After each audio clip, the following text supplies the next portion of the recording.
Okay, I don't know if I got my D3600 monoblock amplifier posted yet.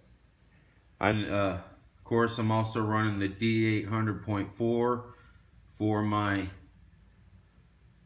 two sets of the MK6s, 6.5 components, separate woofers, tweeters. But this is a big bad boy right here. It'll run 3600 continuous wattage at 1 ohm. Open that box up. Bam! I don't know, it just doesn't do it justice on how big this amp is. This amp is heavier than what I'd like to admit. See if I can get a good angle of it here. So one thing I don't like is I can never seem to get it to focus the way I want it to. But trust me, it'll run 3600 watts continuously. Get up the other side here. Oh man, this box, this thing is gigantic. It's got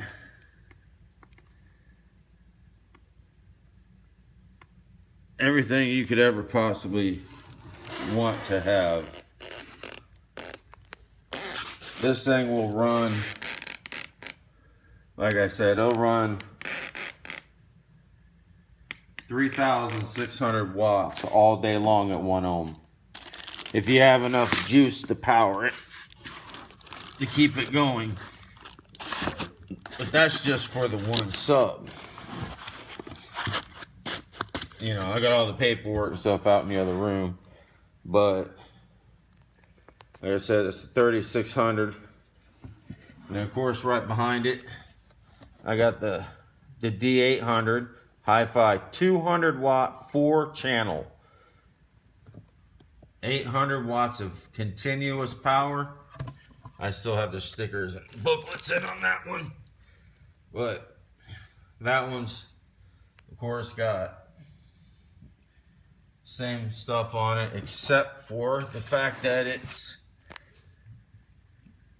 got a lot more you can run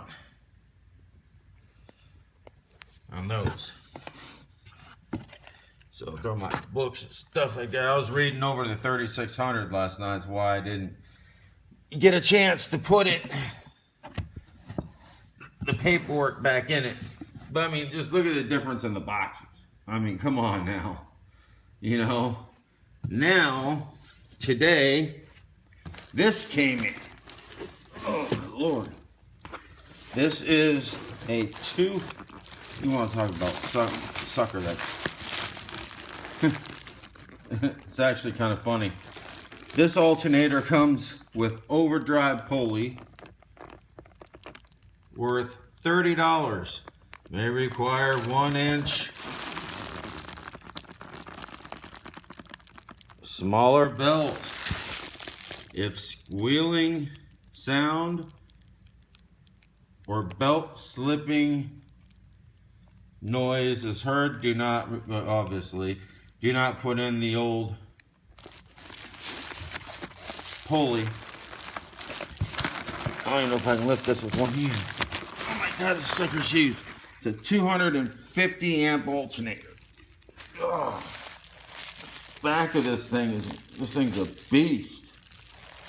Aftermarket, of course, but 250 amp alternator.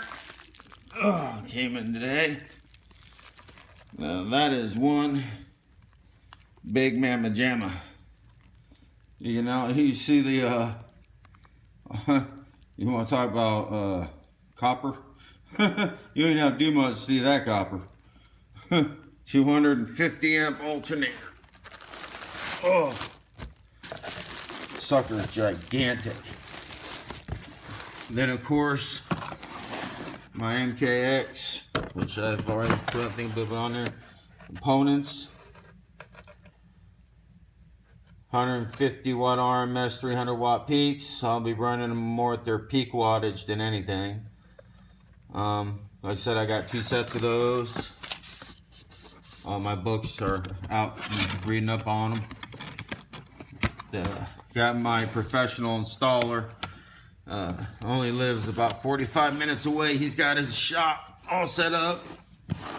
He's working on the box for 3, count on 1, 2, 3 Sumo 10-inch subs. The alternator I'm gonna have to put on. Mechanic shop's gonna have to do that for me. I also got Race 373 gears coming in. I got more parts coming in than a parts store. And I went with the Fahrenheit screen. Of course, you want to talk about having everything in the book. This thing has everything in the book. You name it, it can do it, wants to. Has its own built-in HDD drive. There ain't nothing this thing can't do. You can actually end up hooking, if you want to anyway, 1, 2, 3, 4, 5. You can hook up 6 different six different monitors and 1 up on top of your roof if you want to pull down, like in vans, behind the seats and headrests. You can hook up your Xbox One to it, PlayStation 4, whatever you want to do with it, you can do it. Backup camera, front camera. This thing is designed, built. The reason I had to go with a fold down 1-den screen is the way my car is built. This actually has 2 stereos. It has your main stereo, which is cassette. Then right underneath that, it's got a CD player and a separate den. It came from the factory that way. If you guys see my video, you'll see it's a mint condition 1998 SVT matching number Cobra Mustang.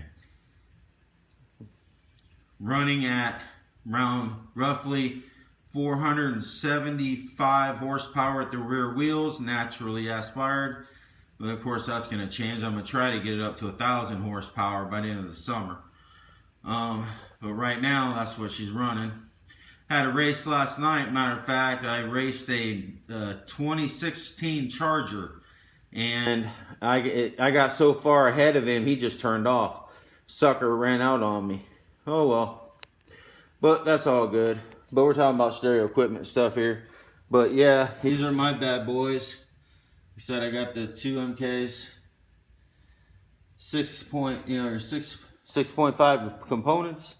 Sumo D30, or the D block monoblock D3600, digital monoblock 4-channel, 800.4, 2 true continuous 200 watt by 4 amp. My 3, and to prove to y'all these are the real deal, because I know like a lot of people like to run 10s now, or like to run 12s. The thing is airspace. A lot of people do not calculate in airspace. You can run the loudest, biggest, meanest. You can run 1,000,000 watts of power and it'll sound like crap if you don't have the right amount of airspace. So I went, because of the Mustang having a smaller trunk and can handle a little bit bigger box. There's my babies. Right there. Those are my 10-inch Sumo 10s. Same amount of, I believe they weigh the same exact amount as the 12s. But I had to be careful running 3 of them because of airspace. And I did that to drop the ohmage down to exactly 1 ohm. So they told me basically the way I'm going to run these and with the size of the box, I'm going with a sealed box, which will be a heck of a lot more punchy and resonated, because there's always an argument, ported, non-ported. I prefer not to port my subs, because the air resistance behind them, they can just free flow. And it can actually overextend your woofer. A lot of people don't realize if your box is not, I mean, specifically tuned for your speakers, you can actually damage and or blow your subs because they're overextending, having too much air. So with a sealed box, that eliminates that completely. And don't worry, there's going to be more than enough air movement to rattle everything. I'm probably going to have to reinforce the hinge of my trunk. And that's not a joke. So, you know, and I'm just getting started. I haven't even begun getting started yet on my system. So, for right now though, there's a lot of money sitting right here. I'll tell you that. Including that big bad boy. And all the stuff here. You know, you all know how it is. Let's do this. I believe, well, depending on what parts come when. Sometime next week, my installer is going to start working on wiring up my car.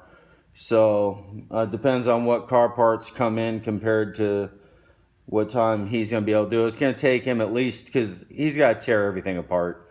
You know, of course, I'm having it all professionally done. I'm also going to be running LED lights underneath the dash that'll dance around different colors all through the trunk. There's going to be all kinds of craziness going on.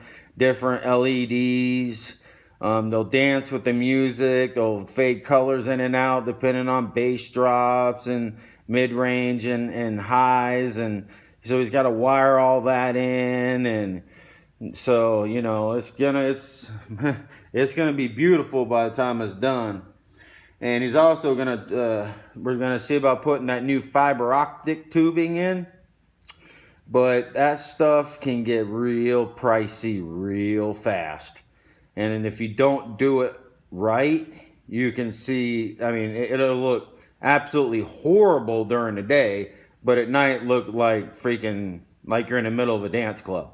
But that's our only worry, is we're checking into it now, seeing how we could wire that in also completely around the doors, door frames, around the dash, around each vent, around everything else, and then have the LEDs underneath the seats, underneath the dash. So there you go. This is my day venture. And believe me, a lot more to come. Thank you for your valuable time.